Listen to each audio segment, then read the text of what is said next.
Welcome to FOBtv. I'm your host, Kevin Benedict, and I want to thank each of you for joining us here today. My guest I'm so excited to introduce is Dr. Paul J. Bailo. He's an executive focused on digital transformation and an adjunct professor at Columbia University. Thanks for joining us, Paul. Thanks, Kevin. Always fun to be back with you. Always a good time. Awesome. Now, you've taught at more than just Columbia University, haven't you? I have. I'm an adjunct professor, so focusing on digital transformation and analytics.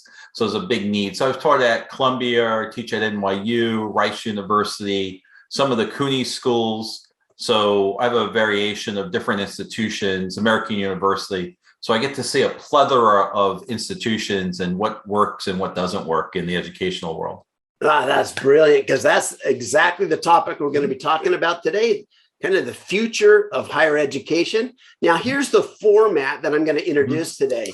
I've had the pleasure of being able to host a number of big virtual events for higher education and interview something like 20 different experts in higher education this last year alone.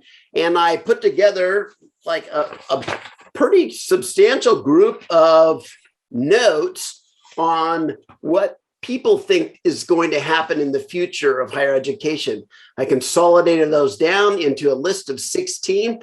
What I propose doing today, Paul, is I'm going to read each of those, and I want you to answer one of four things.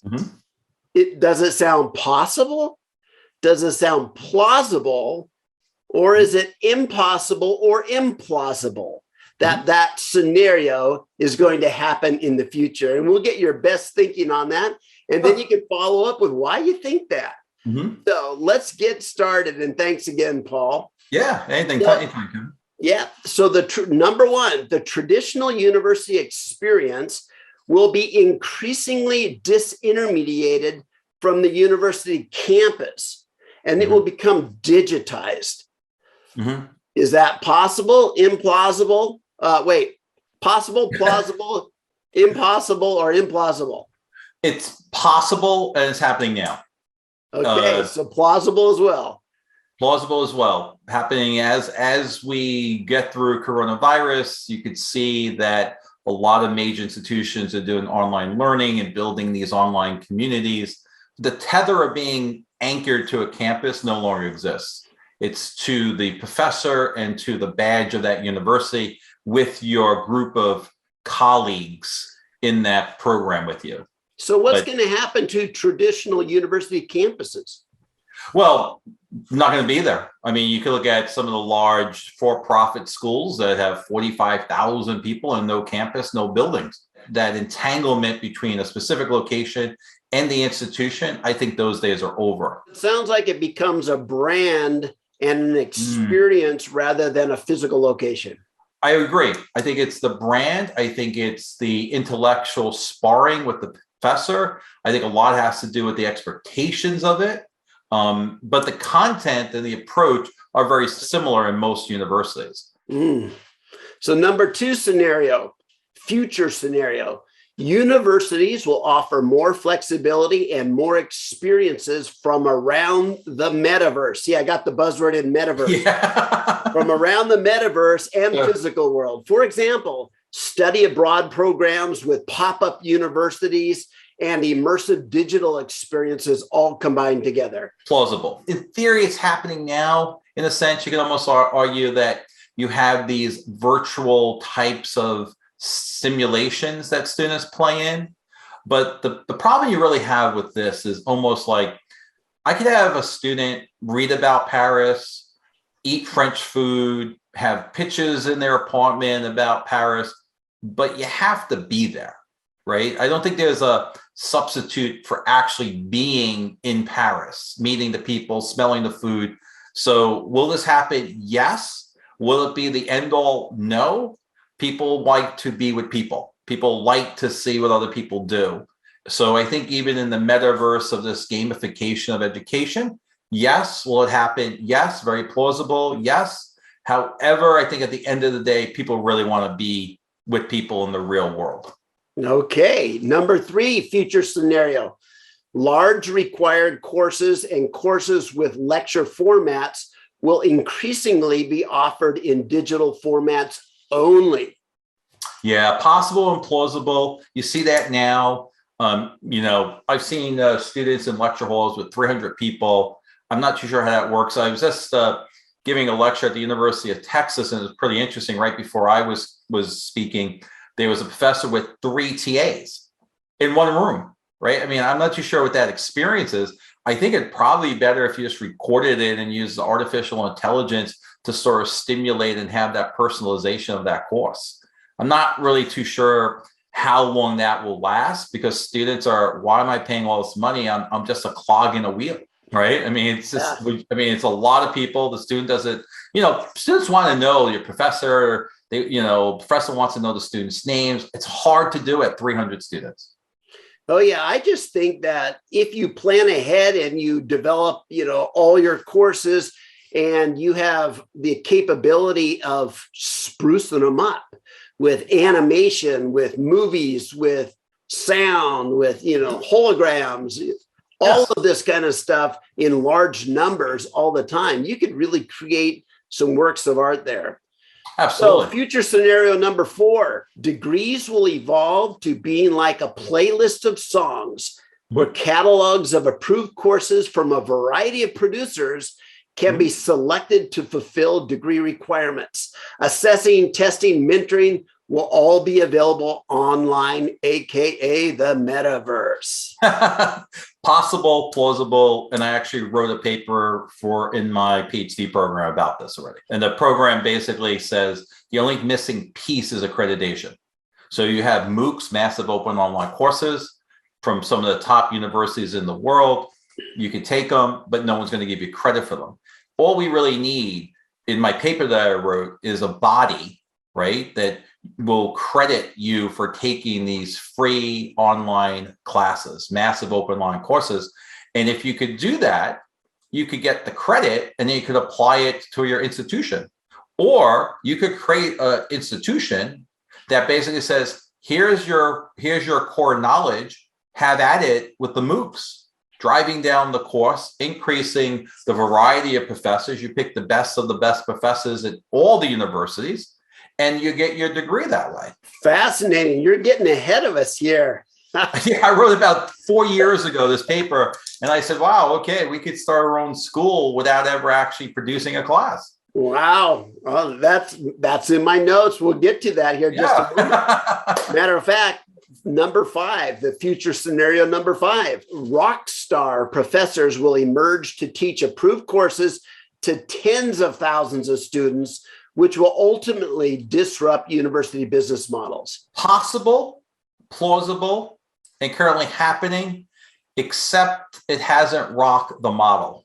So when you look at massive open online courses, you have thousands of people, 95% of them never finish. So the problem you have is not enough skin in the game. So you have, if you want to take a class at Harvard, MIT, Oxford, Yale, Columbia, NYU, Rice, wherever, top professors offer their classes for free. However, most people don't finish it. They don't take the exams. They just don't finish it. So there's a lot of benefit to having mom and dad standing behind it with a checkbook saying you better get a good grade in that. I think it's better off that a student says, I love this topic. I want to learn about this topic no matter the cost. And mom and dad historically should no longer be in the picture. Okay, let's jump to future scenario number 6. Educational marketplaces will evolve to offer a wide variety of different professional certifications, university degrees, and courses from many different professors and university brands. Possible, plausible, and we're on our way. Because you have it now, like if you think of a broad program, students who go to their mothership, let's call it university, will go abroad. Like my son went from the University of Michigan to one of the top universities in the Netherlands, but he had these top professors. So it's a mix, but he graduated with a University of Michigan degree. So you can have this mix and match, but at the end of the day, where did your degree come from?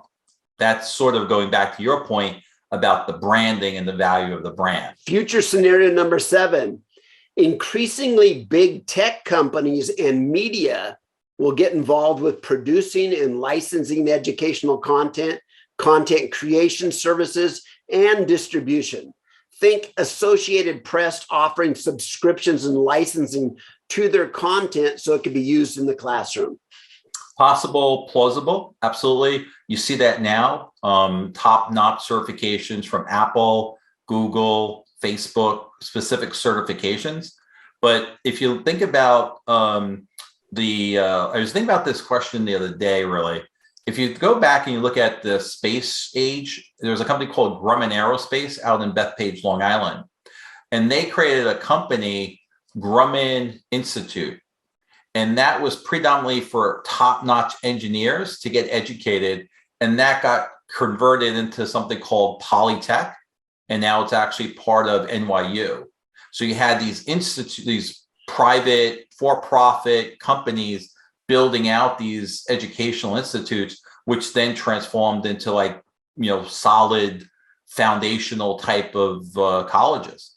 So we have that. We had that since 1960, I think. So number 8, future scenario, AI digital assistants and their platforms will be assigned to each student to monitor progress, provide remedial help, and teaching for the purposes of increasing success rates, higher scores, and improved graduation rates.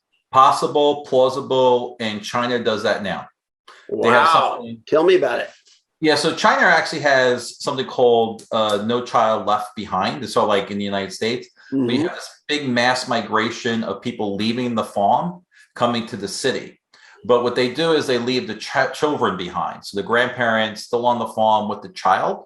And what China is doing is actually having virtual classrooms. So the elementary school teacher would be there, but they're using AI and facial recognition to detect. So you may have 100 kids in the class. AI, the screen that the elementary school teacher is looking at, will indicate this person's struggling with a question. This child is doing well. This child's happy. This child's sad. So through facial recognition, the teacher will identify who does he or she need to give attention to help with that problem. Wow, fascinating. Future scenario number 9. Personalized teaching methods will be offered. So each student can be assessed when they start. And based on that, they can each be taught a little bit differently. And there might be multiple versions of each class to really optimally provide a unique style of teaching based on what each student needs. Mm-hmm.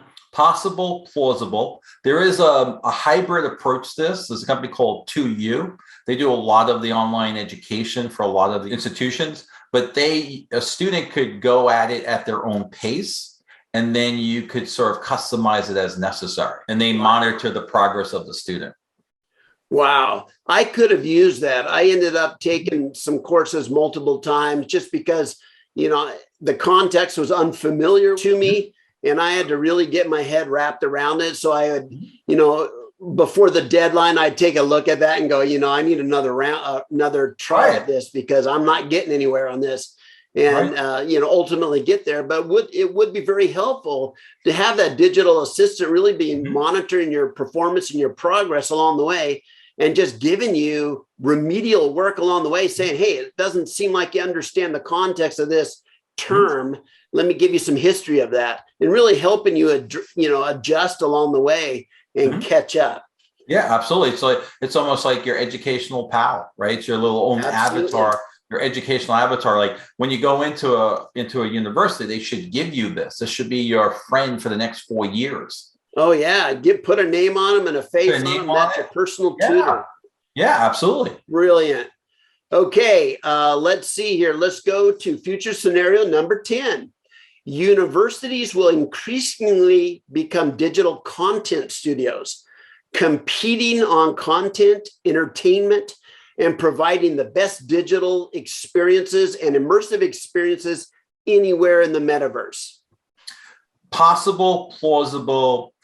I'm struggling when we start content, right? Because there are So we have to define that, right? So there's a whole legal battle in the professor content. Then there's the actual content. Let's just conform it as the videos, and then also the audio piece to this, and then the actual production of the slides, right? So a lot of professors that I know, like when they do a Zoom session, they record it, but they're fearful that the university will take that and it will be the university's content. So a professor really does a lot of, as you know, there's all the research and puts all the thinking together and theory together. And a lot of professors feel like when they're recording it, that's copyright infringement if someone uses that, because that's their lecture. So it's almost like that's their secret sauce, that's their patent to how they teach. When you start thinking about the slides and the actual piece that comes most of the time with the publishing, that is sort of a commodity, right? I think publishers do a much better job than I would ever do on the slides and the content of the book. So I usually leverage that. But the way I explain it and the way professors explain it and highly educated people who are familiar with the content, that's the beauty. That's the secret sauce to training that people try to hold on to. Universities try to hold on to that, which they don't really want to share. So that's a plausible scenario, but a lot of work has to take place to make that work. Yeah, I think a lot of legal work has to take place to make that happen. I mean, I see you can almost argue with MOOCs, massive open online courses, that happens, but that's sort of really, it hasn't really changed the model and say, but it does. It's a really great PR piece because students could really see what a Columbia professor is, or a Harvard professor, or a Yale professor, what that's all about. Fascinating.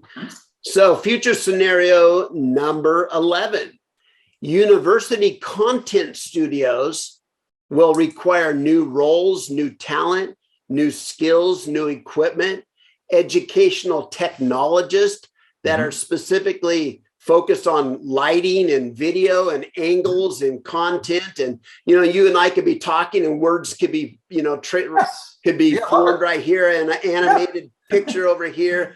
And putting that all together. What do you think about that? Possible, plausible, and we're on the way. So I know a lot of universities, when they have professor recordings, they have their green room. I see a lot of universities hiring data scientists. So almost as like Netflix is really a data analytic company, universities are becoming data analytic companies in their actual educational departments. How are students rating what the professor is saying at that moment, at that time? So you're getting immediate feedback as the professor is speaking or as the professor's video is going. So highly possible and highly plausible for that to happen. Number 12 for future scenarios. For-profit online-only universities will emerge that will bundle courses into degree programs and license all the content from a variety of rock star professors that offer their content for licensing on these online educational marketplaces.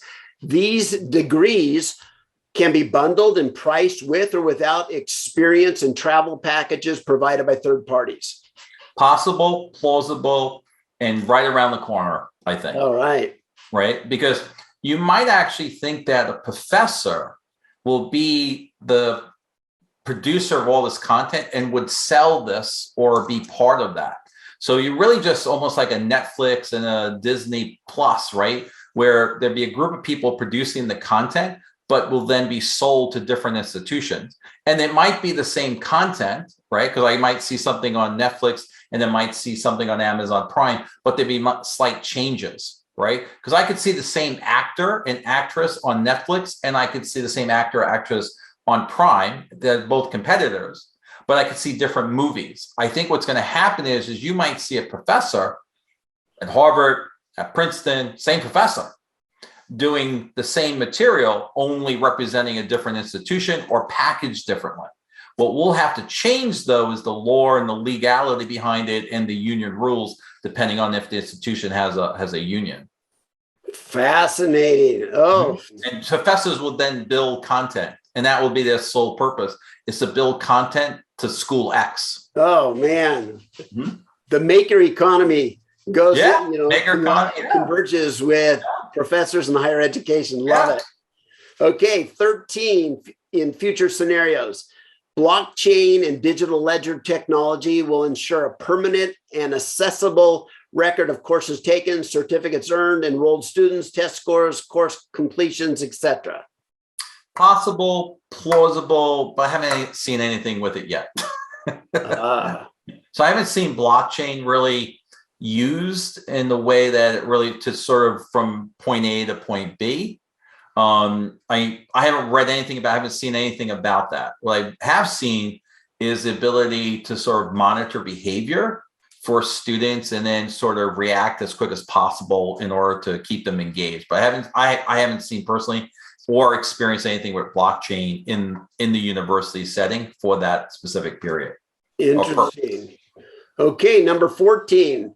I call it LLL for lifelong learners. Mm-hmm. Now, in interviewing all these different experts and leaders at various universities, one of the things that repeatedly came up was the need for new revenue sources.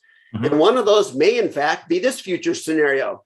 Lifelong learners will be able to subscribe to digital courses with a yearly subscription or in either limited or all you can eat. So clear and, until they pass away, they could still be taking courses and subscribing like they would to a magazine or a streaming service. Mm-hmm. Possible, plausible. And you currently can, I know in New York City, you could audit any class. Mm.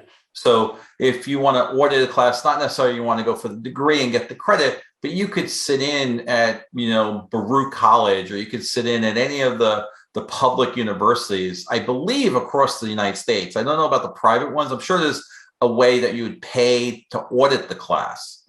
And this will, and that will be a source of revenue. I think, though, that could be formalized in a better way, almost as I get my gym membership and I get a card. Universities could definitely do that. My vision for many years is that not only would the universities have lifelong learners in there, but I actually think certain universities could actually have elderly care on campus where they should actually be living as a source of revenue. So in other words, when you look at a university, it has healthcare, it has food, it has security. It's almost like its own city. Yes. So a lot of people who like that environment, the universities could be in like 55 and older communities. It's a perfect relationship, right? So imagine if people want to retire, people retire to Florida, forget that, retire to the university.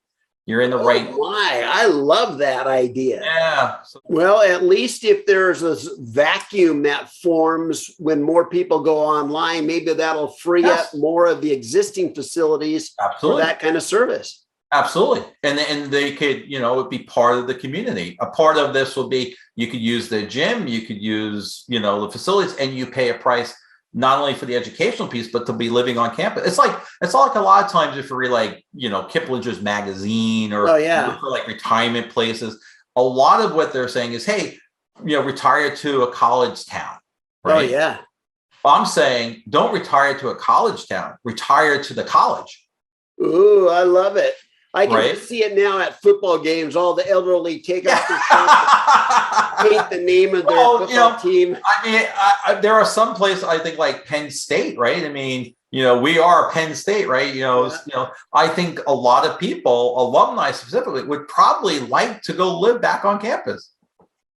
It'd also be interesting, the relationship around fundraising, if that relationship was a lot closer. Yes. You spend formative years early on at the university, you fund it and attend various functions throughout the mid part of your life, and then you return to the university for the the later seasons of your life, and what that would do for fundraising and everything else. I think people who do that would write them into their will. Yeah, that's fascinating. It's just such a, what people need at 55 and older. I mean, a lot of people say, hey, I'm going to Florida or Arizona or like one of those places. But my thinking is really where you could drive a lot of revenue is instead of having dorms, just make them a little nicer for 55 and older communities. And you could marry the two together. And just that experience alone of having that plethora of older knowledge on that campus where you would interact with all the students. Now I'm not saying 90-year-old people hanging out with all the young kids. That's not going to work. But you can have some really smart, interesting people around on the campus that you would bump into. It just accelerate the culture of that university setting. Oh, wow. I love it. I love it. Okay, number 15 on future scenarios. Digital asset management solutions will be increasingly important to record and manage all the digital content that's going to be generated, store it, label it, market it, promote it, distribute it, stream it. Possible, plausible, and sort of happening now, but the lore hasn't caught up. So a lot of times, there's companies that, professors are recording. So if a student missed the class, they could actually watch the recording. There's no legality behind that, like what happens to that recording. So absolutely, I think what you're going to have is this mix and match and selection of being that content being developed, all the digital assets, ownership. That's where it gets really interesting. Is it owned by the university? Is it owned by the professor? Who owns that? So yes. Question is has the law caught up to this yet? We keep hearing that, don't we? So the last future scenario we'll cover today, the sales, marketing, and licensing of content will become increasingly important to universities as that revenue stream that's missing or needed. And you will see emerging and changing and transitioning business models as a result. Possible, plausible, and I believe a lot of the places where I'm an adjunct professor are currently looking into that, to being that content hub, to build the content, to build all the material, to build the exams, and just white label it. Wow. So I know we only covered 16 possible future scenarios, rated all of them possible and plausible. This is fascinating. I mean, there's significant change. What's going to hold everyone back is the culture and the current people, right? Because there's a lot of friction in the university setting, right? And there's a lot of bureaucracy. So you got to sort of work through that in order to make this happen. But I see pockets of it. Some institutions, because of they're trying to fight for their survival, are moving very quickly. Others that don't have to move as quick are, methodically trying to figure this out. But the biggest push was really COVID, right? You had overnight, at some of the universities, I was the first professor ever to teach online, and I was leading the pack. And then COVID happened, and everyone sort of who didn't want to be part of the online learning were forced into it, right? And now they really like it. So now they're realizing, hey, we got to do more of the online piece. But there is a culture that's saying, no, we want it to actually be in the classroom. And you have to really start thinking about what is the culture of the university and how does the university really react to what's happening in the environment. We can no longer wait 2 to 3 years to get a new course on blockchain or machine learning. It has to happen within weeks or months, right? It can no longer take years to get it certified and approved by the Department of Education. Those days are over in my book. Paul, I want to thank you again for sharing your deep insights and your experience teaching at the higher education level. So thank you for all of that and being our guest today. Oh, thanks, Kevin. Always a pleasure. Always fun.